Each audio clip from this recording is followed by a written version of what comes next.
Дорогие друзья, доброй ночи. События в Ингушетии продолжают развиваться. Сегодня так условный день затишья. Мы не совсем знаем и понимаем, что сегодня происходит в Ингушетии. Говорили, что отключали интернет. Ходят слухи, что туда введена военная техника без опознавательных знаков и многочисленные силовые структуры. А также прошла информация, что, но опять-таки, эта информация не проверена, поэтому я ее выдаю как некую гипотезу, что расформирован батальон патрульно-постовой службы, которая 26 марта отказалась разгонять по приказу Евкурова митинг в Магасе. И по словам адвоката Ахальгова, уволено было из этого батальона 19 человек по формулировке по утрате доверия. Но опять-таки эту информацию нужно проверять. И вот у меня отсюда возникают следующие мысли. Если это действительно так, то соответственно в силовых структурах Ингушетии внутренних наблюдается раскол. Люди уходят от Евкурова, становятся на сторону народа. И не получится ли так, что Евкуров останется с личной охраной? И что он сможет сделать в этом случае? Ему останется только одно – это с позором бежать из республики. Или есть еще вариант 2. Вариант 2 заключается в том, что Евкуров никуда не убежит, а будет опираться на внешние силовые структуры, на силовые структуры соседних республик, на федеральные силовые структуры. И тогда получится, что Евкуров будет воевать с собственным народом, руками, условно говоря, наемников. Вот. Поскольку, как мы понимаем, это нерегулярная армия, да, то есть, по сути, это наемники. Вот. И такой ситуации, которая может сложиться в Ингушетии, ее не было даже в период двух войн 90-х и нулевых годов в Чечне.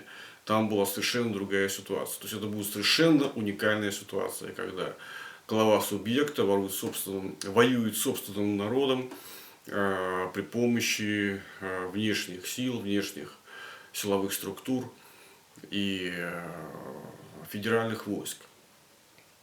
Я надеюсь, что этого все-таки не случится. И еще последняя мысль по поводу всех событий. Вот, сегодня чеченские активисты выступили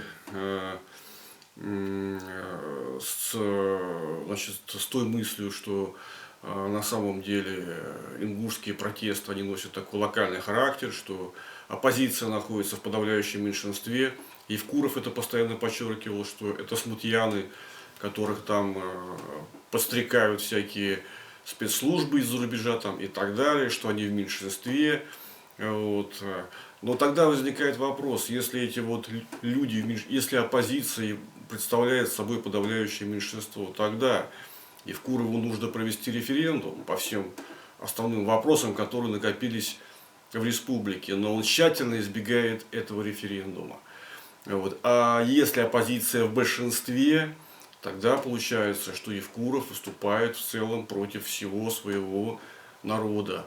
И у него остается только один нормальный, человеческий, справедливый выход из всей этой ситуации – это подать в отставку. Но он этого тоже не делает.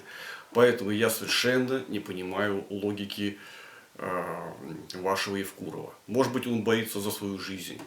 Может быть, он получает какие-то установки из Москвы и слепо им следует. Я не знаю, но мне его логика совершенно непонятна. Я в его действиях не вижу никакой логики вообще. Итак, будем ждать завтрашнего дня, будем ждать воскресенья. Я так понимаю, что в ближайшее время митинги в Ингушетии возобновятся. Может быть, они будут проходить не в Магасе, поскольку тоже поступает данные, что Магас перекрывается спецслужбами, техникой.